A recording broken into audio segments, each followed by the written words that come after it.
As Buick's flagship car, the Park Avenue features expanded personal choice features.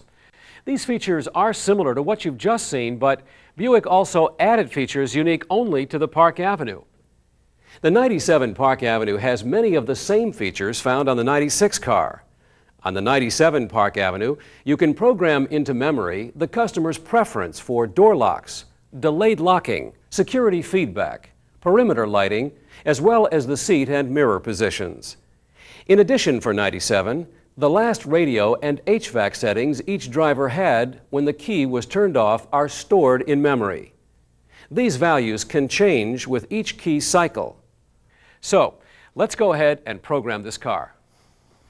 You can program the Park Avenue's personal choice features with the driver's information center, with the memory buttons on the door armrest, or with one of the two key fobs. Before you begin programming, you must identify yourself as driver 1 or driver 2 to the driver information center. You can do this by pressing either the driver 1 or driver 2 memory buttons. The car comes with two key fobs, and although they aren't numbered, they are for driver number 1 and driver number 2.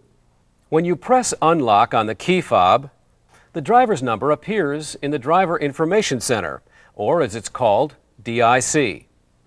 If the door is unlocked with a key, the personal choice features return to the settings of the last driver.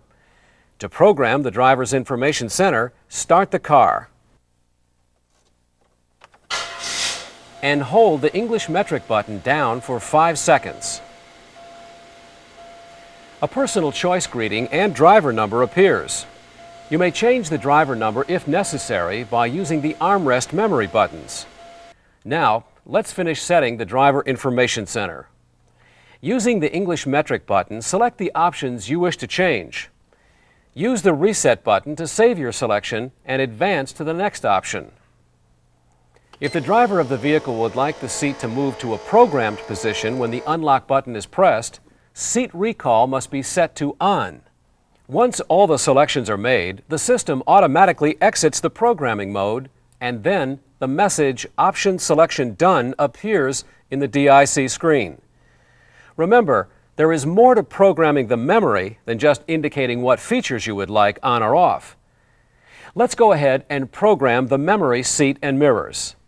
Adjust the seat to a comfortable position.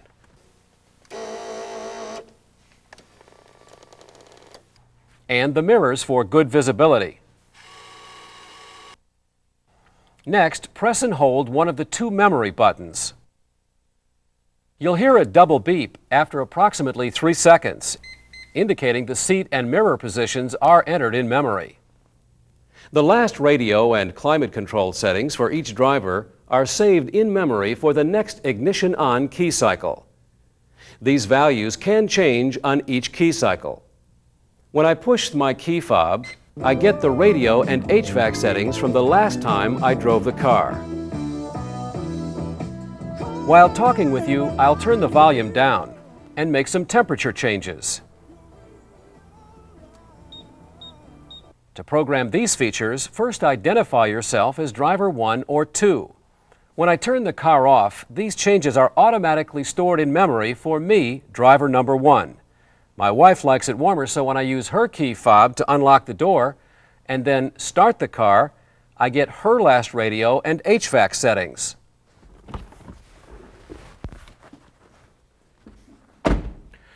Remember one thing, not every Park Avenue is equipped with the Driver Information Center.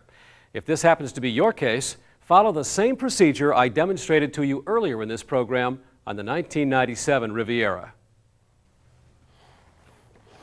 The Tech 2 can also be used to program personalization features. For you technicians who use the Tech 2 all the time and are familiar with it, this may be an easier way to program the car. First, connect the scan tool to the DLC. Then, turn the ignition on. Select Diagnostics Mode F0. Select Body F1. Select C for body identification and press Enter. Select Buick for manufacturer and press Enter. And finally, select Personalization and press Enter.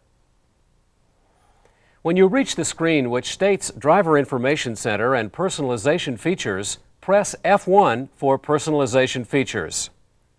The Tech 2 lists the options that you can reprogram. You'll notice there is no identification under each option. If you go to Section 4 in your reference manual, there's a list of all the selections under each option. Now, I don't want the automatic door locks on, but my wife does. This means I must select fob number 1, option number 2. My wife has key fob number 2. This means her options will stay in the original mode. Press F3 to advance to the programming screen. To select an option, use the up and down arrows on the keypad. Use the soft keys to activate, deactivate, or update. Pressing the exit key will leave the feature in the original mode. Let's make our selection. I want automatic door locks turned off, which is mode 0. With mode 0 highlighted, press the active soft key. Then press Update soft key to store the change in memory. Now when I use my key fob to unlock the car, the automatic door locks are turned off. When my wife drives the car, they are turned on as long as she uses her key fob or presses driver number 2 memory button. Let's program my name into the Driver Information Center. Start by exiting back to the screen which displays Driver Information Center and select F0 Driver Information Center. You'll come to a screen that displays driver number 1 and driver number 2. I'm driver number 1, so I'll select F0. To change the identification, press the ID scrolling soft key and use the left and right arrow buttons to position the highlighter over the character in the identification you want to change. The first letter I'm going to choose is C. When highlighted, press the character scrolling soft key, and the highlighted area advances to the character table. Move the highlighted area to the correct position in the driver information line, and press the Select Character soft key. This places the letter you have chosen in that position.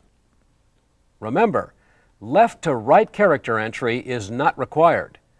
If the same character is repeated elsewhere in the identification, move the highlighter to that position and press the Select Character soft key. Let's go ahead and finish entering my name. When you have finished, press the Save ID soft key to save changes or press the Exit to stop editing. Pressing the Exit button restores the original greeting. I've already pressed Save ID, so let's disconnect the Tech 2 and see if my name appears on the dash. Press the Unlock button on the key fob and watch the Driver Information Center display screen. There's my name. Well, that's about all for today. I hope this program has cleared up any unresolved questions you may have had about personalization of Buick cars. Good luck on the quiz, and I'll see you next month.